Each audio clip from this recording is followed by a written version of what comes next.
మహాకుంభమేళా భారతదేశంలో జరిగే అత్యంత ప్రాచీనమైన మహత్తరమైన ఆధ్యాత్మిక ఉత్సవాలలో మహాకుంభమేళా ఒకటి. ప్రతి 4 ఏళ్లకోసారి ప్రయాగ్రాజ్, హరిద్వార్, ఉజ్జయిని, నాసిక్ నగరాల్లో ఈ మహోత్సవం జరుగుతుంది.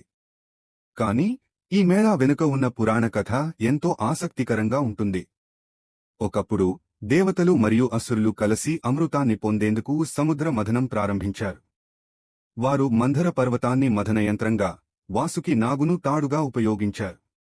దీర్ఘకాల మథనంతో అనేక దివ్య వస్తువులు బయటపడ్డాయి. చివరికి అమృత కలశం వెలువడింది. అదంతా చూసిన అసురులు అమృతాన్ని స్వాధీనం చేసుకోవాలని కుట్రపన్నారు. అప్పుడు విష్ణువు మోహిని అవతారాన్ని ధరించి తన మాయతో అమృతాన్ని దేవతలకు మాత్రమే అందేలా చేశాడు. కాని ఈ అమృత కలశం సురక్షితంగా ఉండేందుకు నలుగురు దేవతలు దానిని పట్టుకుని పరుగు తీశారు. ఈ సమయంలో అమృతపు బిందువులు 4 ప్రదేశాల్లో పడ్డాయి: ప్రయాగ్రాజ్, అలహాబాద్, హరిద్వార్, ఉజ్జయిని మరియు నాసిక్. ఈ పవిత్ర స్థలాల్లోనే కుంభమేళా జరుపుకుంటారు.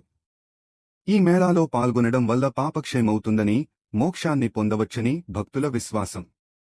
లక్షలాది మంది భక్తులు పవిత్ర నదుల్లో స్నానం చేసి తమ పుణ్యఫలాన్ని పొందేందుకు ఈ మేళాకు తరలివస్తారు. కుంభమేళా ప్రత్యేకంగా సన్యాసులు, అఖాడాల గురువులు, తపస్సు చేసే సాధువుల సమాగమం.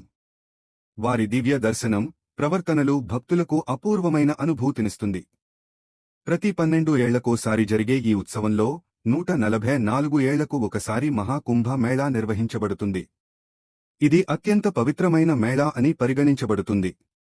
కుంభమేళా కేవలం ఒక ఉత్సవం మాత్రమే కాదు, అది భారతీయ సంస్కృతిని, సంప్రదాయాలను, ఆధ్యాత్మికతను ప్రతిబింబించే గొప్ప సంఘటన. భక్తి, విశ్వాసం మరియు ఆధ్యాత్మికత కలిసి సాగే ఈ మహామేళా ప్రపంచంలోని అతిపెద్ద ఆధ్యాత్మిక సమ్మేళనం.